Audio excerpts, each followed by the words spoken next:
नमस्कार, मेरा नाम आलोक है। आप लाइव स्ट्रीज देख रहे हैं। बिहार में उतनी ज़ोरदार ढंग से मानसून तो अभी तक आया नहीं है। हाँ, बारिश हुई है, लेकिन अब सीमांचल के क्षेत्रों में बाढ़ जो है वह लोगों को काफ़ी कष्ट देने लगी है। बाढ़ के कारण हज़ारों लोगों के घर जो हैं वो डूब गए हैं, घर मकान डूब गए हैं और फिलहाल स्थिति भयावह हो गई है, लेकिन प्रलयकारी नहीं है। आप समझ सकते हैं, बिहार में अब बाढ़ ने जब दस्तक दी है, नेपाल की ओर से जब पानी आता है तो गंगा नदी का जलस्तर बढ़ जाता है। कोसी सीमांचल में हम देखते हैं अक्सर पानी जब बढ़ता है तो उसके कारण हज़ारों ज़िंदगियां प्रभावित होती हैं, कह सकते हैं लाखों ज़िंदगियां प्रभावित होती हैं। फिलहाल अभी बिहार में मानसून ने ठीक से दस्तक दिया भी नहीं है।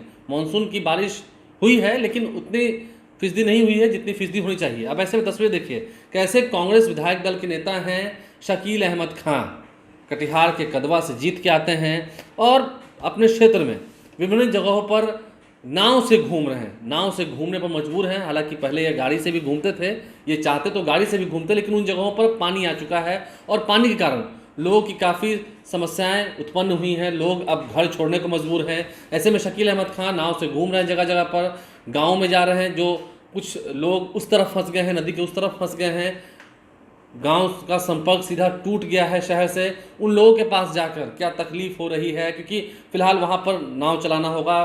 पानी तो हर साल आता है, लेकिन कितनी समस्या हो रही है, कि खाने पीने की वस्तुएं हैं कि नहीं हैं, इन तमाम चीज़ों का निरीक्षण करते हुए शकील अहमद खां की तस्वीर आपको दिखा रहे हैं। मदद भी की जा रही है लोगों को और हर गाँव तक पहुँचना चाह रहे हैं शकील अहमद खां। कांग्रेस विधायक दल के नेता हैं। फिलहाल बिहार में महागठबंधन की सरकार है और सरकार में शामिल हैं। आला अधिकारियों को फ़ोन करके दिशा निर्देश भी दे रहे हैं, वो तस्वीरें आपको दिखा रहे हैं।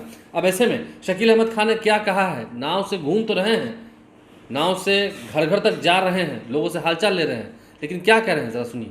ये बहुत ही पुराना मसला हमारे इलाके का है। जलगामा पंचायत का जो ये लिलजी घाट है, लिलजी पुल वैसे सैंक्शन हो चुका है और मुझे उम्मीद है कि इसका काम भी इस पानी घटने के बाद शुरू हो जाएगा। लेकिन इस इलाके की तकलीफ से सरकार को मैं हमेशा अवगत कराता रहता हूँ और मैं आज भी कराना चाहता हूँ मीडिया के माध्यम से कि इस बार अभी तक महानंदा उस तरह से उफान में नहीं है, लेकिन आ भी सकता है।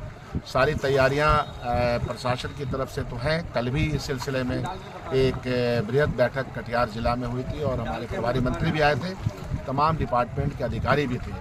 लेकिन यह तकलीफ़ इस इलाके के लोगों को बहुत है। उसको देख करके मुझे बहुत अफसोस है कि आज़ादी के इतने दिनों के बाद भी, बहुत सारे काम होने के बावजूद भी अभी भी लोगों को तकलीफ़ का सामना करना पड़ता है। नाव पे लोग आते हैं, अभी भी नाव पे 4 लोग डूबते बच्चे इनफैक्ट डूब गए थे, उनको बचा लिया गया है। मोटरसाइकिल डूब गया था। तो आवागमन की तकलीफ़ है, यह सूरत हाल बनी हुई है। मुझे लगता है कि बिहार के कई क्षेत्रों में ये हालत है। बाढ़ के ज़माने में तकलीफ़ें होती हैं, सड़कों को बनाने के बावजूद बाढ़ में सड़क टूट जाती है। अभी भी कई सड़क जहाँ पानी चढ़ गया था वहाँ टूट गया है। यहाँ पे नाव की व्यवस्था और ज़्यादा हो, इसका प्रयास मैं करता हूँ और करता भी रहता हूँ। लेकिन इस तकलीफ़ से हम सब लोग हर साल गुजरते हैं। पिछले बार महानंदा का पानी उस तरह से नहीं आया था, लेकिन हमारे पास पनार और बायसी से ये नेपाल की तराई से होता हुआ ये पानी यहाँ आता है। और अभी तो फिलहाल हम ये कह सकते हैं कि उस तरह से बाढ़ नहीं है। कुछ दिनों के लिए आया था, लेकिन बाढ़ की भी शिका आ भी सकती है। तो इनसे कैसे निजात मिले, इनसे कैसे छुटकारा मिले, हम प्रयास कर रहे हैं। लेकिन आप लोग के माध्यम से ये कहना चाहता हूँ कि यह इलाका कटिहार जिला का ये जो वारसोई डिवीज़न है और उसमें कदवा असेंबली सेगमेंट बाढ़ की तबाही को झेलता और उससे लोगों के जान माल फसल सबकी क्षति होती है। मैं कोशिश करता हूँ कि लोगों की तकलीफ को दूर कर नाव ही साधन बनता है।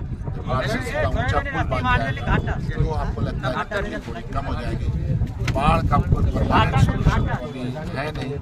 पानी यह आए और जाता रहे, इसका प्रयास रहा है कि इसका बहाव बना रहे, कम से कम तकलीफ हो। पशुओं की भी दिक्कत यहाँ बहुत ज़्यादा है। पशुओं के चारा का कल हमने डिमांड किया है, पशु के चारा का भी डिमांड हमने किया है ताकि वो पशु का चारा मिल सके। शकील अहमद खां की अलग तस्वीर हमने आपको दिखाई है। क्या कुछ उन्होंने कहा है लोगों के दुख दर्द में, इस मुसीबत की घड़ी में, इस आपदा के समय में जब वे लोगों के साथ सम्मिलित हो रहे हैं, उन्होंने क्या कुछ कहा है। कटिहार के कदवा की तस्वीरें हैं, जहाँ पर अपने क्षेत्र में जो लोग उन पर विश्वास करते हैं, जिन्होंने उन्हें जिताया है, दोबारा जिताकर भेजा है। तो आप समझ सकते हैं शकील अहमद खां की जो जिम्मेदारियां हैं लोगों के प्रति उसका वो भरपूर तरीके से निर्वहन कर रहे हैं, लेकिन जल्द से जल्द ज़्यादा राहत मिलनी चाहिए क्योंकि मानवता की बात है और सरकार में शामिल भी हैं। कांग्रेस पार्टी को अब जल्द ही जब मंत्रिमंडल विस्तार होगा उसमें भी जगह मिलने जा रही है। तो ऐसे में शकील अहमद खां से उम्मीदें लोगों को बहुत हैं, काम तो कर रहे हैं, गांव-गांव तक जा रहे हैं। देखना है अभी कितनी चुनौतियां बाकी हैं। हमारे चैनल को सब्सक्राइब कर लें, साथ साथ फेसबुक पेज भी लाइक करें। धन्यवाद।